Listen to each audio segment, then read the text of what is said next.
Hey, before y'all watch this, turn off the lights, get your headphones in, and go full screen, because we're about to have a good time.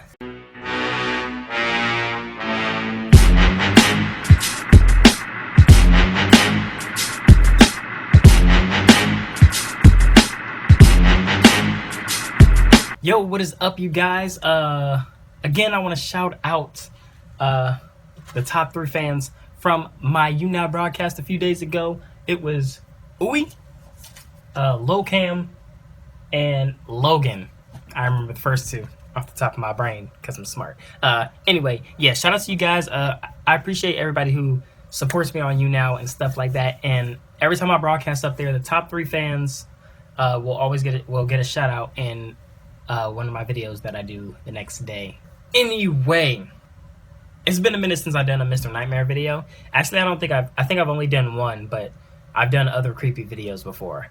And this one's 3 creepy true school lockdown stories. This one was also from a subscriber of mine.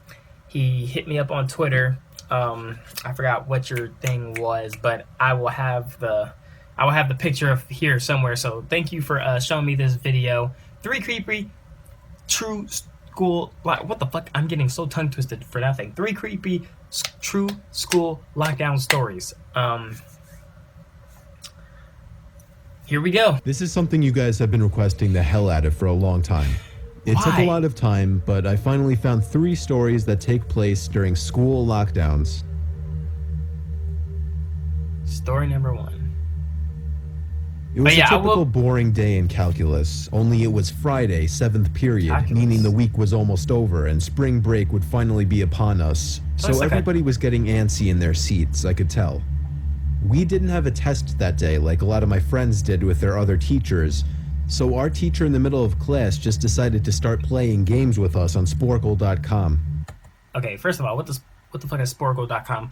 Second, they're doing calculus, but this looks like an elementary school class or like middle school. I don't think you did calculus in middle school. And third, I may not be talking a lot, but I am listening so that I can talk about some stuff because I don't want to hear nobody saying, "Yo, bruh, we not, I not." And also, I also might cut some stuff out. That way, so it's not like I'm just sitting here not talking because I have to listen, like, because he's actually telling a story. It's not like it's a video or anything. So.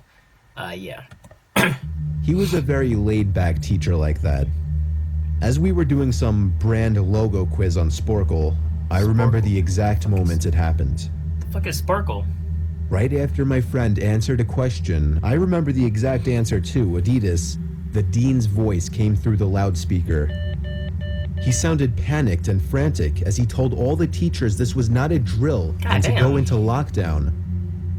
I actually got the chills, and I got goosebumps on my arms as our usually laid-back teacher, too, seemed panicked as he ran to turn off the lights and ushered us to the back corner of the room. Oh, shit. We all sat in silence for about 2 minutes, and then the usual buzzing that came from a panel in the back of the room ceased, indicating that the school must have cut all the power. What? We all looked at each other, realizing this must be serious. Stay away from the windows. A few more minutes of waiting later, we heard a man screaming at the top of his lungs coming down the hallway. 2 girls in the class actually started crying, which made all of us even more scared. As the screaming got closer to the classroom, the lunatic-sounding man started banging on the lockers while screaming, "I'll kill all of you." It was at that moment that I started to fear for my life. My teacher shushed us as we all looked at each other to see our peers' reactions. Bruh, that's when, like, oh my gosh. It's always in, like, scary movies. Like, you never know what's gonna happen when you're in a scary movie, but it's always in scary movies. Like, when people are screaming or something like that, and then, like, and the person's hiding, and then the other dude starts crying, or the other girl starts crying, you're like, yo. Like, watching the movie, you're like, yo, shut the fuck up. Why would you do that if you know there's a dude out there? But being put in that situation, you can't control how your emotions are. And shit. I'm not saying I would cry, but I'm not saying, like, I don't know. You truly don't know what you would do in a situation. Like, that's what was going on with the Orlando situation. Like, there was so many ignorant comments about the Orlando shooting. But one that I was seeing a lot was there's one dude with a gun, and there was like 50 people there, and you're telling me nobody tackled him and derpa derpa der. Okay, you're not gonna know what you would do in a situation. If a nigga comes in there with a gun, you're gonna run towards a person with a gun. Like, I'm just saying, you never know what would happen in a situation. So for you to be saying shit like that is stupid. The banging then moved from the lockers to our classroom door. Bro, I wouldn't say a word, bro. One of the crying girls screamed no. The banging on the door only grew worse as the man started screaming, "Open up." As much as I hate that, you can't really be mad at her, because like, she's fucking scared. Like, I would have covered the fuck out of her mouth though. I would have been like, yo, you got to shut the fuck up, because you screaming no is not gonna make him be like, oh, well, okay. I mean, she asked nicely. No, you just be quiet. Just cover your mouth or something. Two of the girls in the class were crying out loud now. The dean came back on the loudspeaker explaining the situation, which was surprising for him to do. He explained that some apparently mentally unstable person entered the building and assaulted the woman sitting at the front desk, causing her to flee the building screaming, and staff wasn't sure if the man was armed or not. She just left them? Now, this was before the school had cameras or could afford proper security, so the school was wide open to something like this happening. The staff had done a sweep of all the hallways and classrooms and couldn't find him, so the dean instructed the teachers to resume teaching, but to keep all the doors locked and to not let any students leave for any reasons. No. The most disturbing part, however, is that one of the janitors working the night shift found the man sleeping in one of the storage closets near the back end of the school, and according to rumors that were spread by my peers, sticking out of his pocket was a .44 Magnum.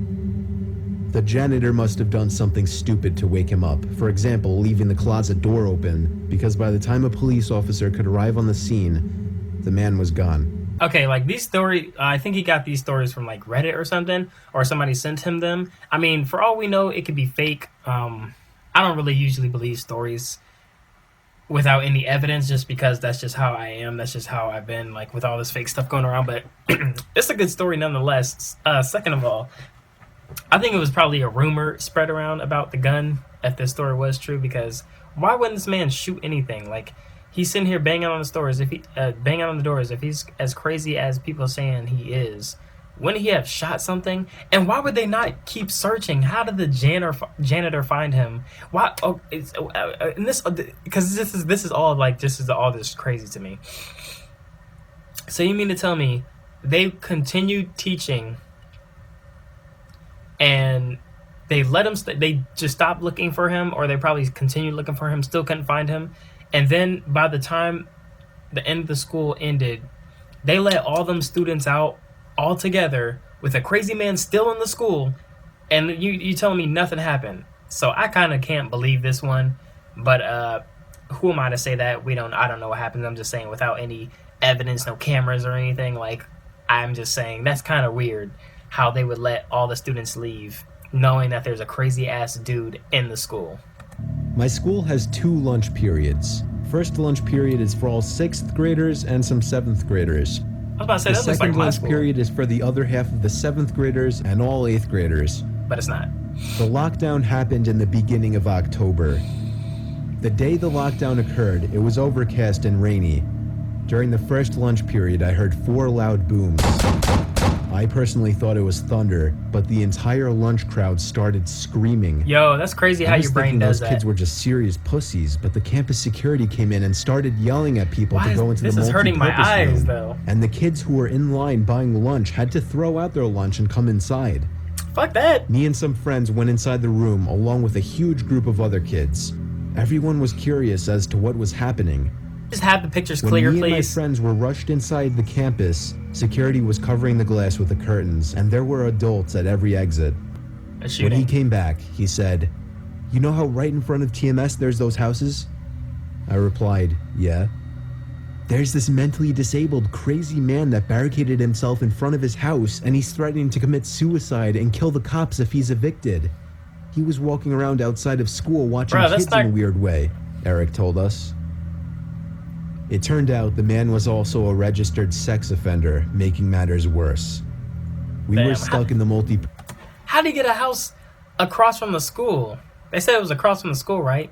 This man's a sex offender, but he's got a house across from the school? I thought you are not. I thought you can't get, or is that only like pedophiles or like known? I thought if you were a sex offender, period, you can't do that shit. Purpose room for a whole hour, taking up 2 periods. After the whole thing was settled, we were escorted to our classrooms one by one.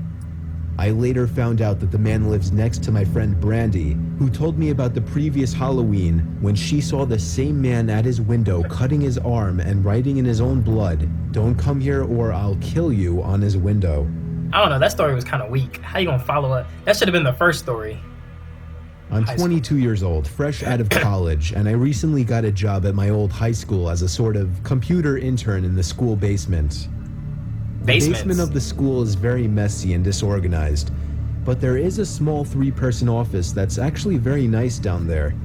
It has 3 nice big desks, 2 mini fridges, a flat screen TV mounted on the Mr. wall, Nightmare, and oh so satisfying air conditioning, a luxury the students and teachers cannot enjoy in the school.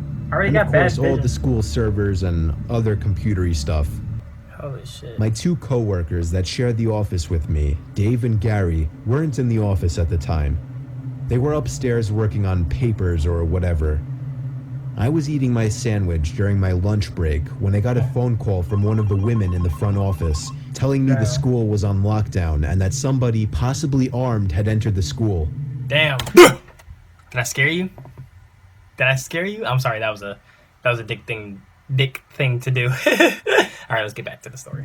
There wasn't much that I could do other than turn off the lights because, surprisingly, as nice as this little office was, it didn't have an actual door to it, just a big opening, and the door to the whole basement didn't even have a working lock. For my own safety, I did turn off all the lights in the office and my computer screen.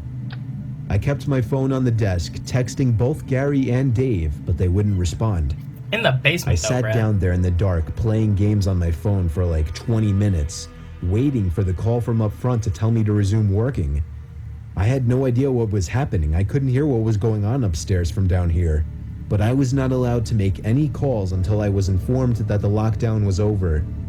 Why? Then the noisy basement door opened. As the creaking echoed across the basement and into my office, I sat up from my seat, wondering if I should call out Gary or Dave. I was eager to get some info from them. Someone then came running down the stairs, and their footsteps were approaching my office. I pushed away my chair and crawled under my desk. Damn. Somebody entered the office but did not turn on the lights. There was just silence. I'm sorry. It was just too good. Okay. I can't even describe the fear I was experiencing. I felt like if I made one sudden noise, I'd be a dead man. Suddenly, my phone dinged as I got a text message. Of course. I felt my entire world shrivel up and die at that one moment as I clenched my teeth in fear. Quench your cheeks. Footsteps suddenly moved closer to me until I finally dove out from under the desk in capitulation, begging whoever it was not to kill me. And just then, someone grabbed my arm and pulled me up. It was some guy in a red plaid button-up, jeans, and a reddish-black cap. He told me, "It's okay, I'm just down here hiding with you." "What's going on up there?" I whispered to him. He kind of ignored my question and asked me if there's an exit down here. I told him, "Yeah, around that way." Before he could do anything else, I asked him, "Who are you?" There was a brief moment of silence. Before he started explaining he was coming in to pick up his son, when a teacher told him to hide. After his explanation, I checked my phone and saw the text I received was from Dave.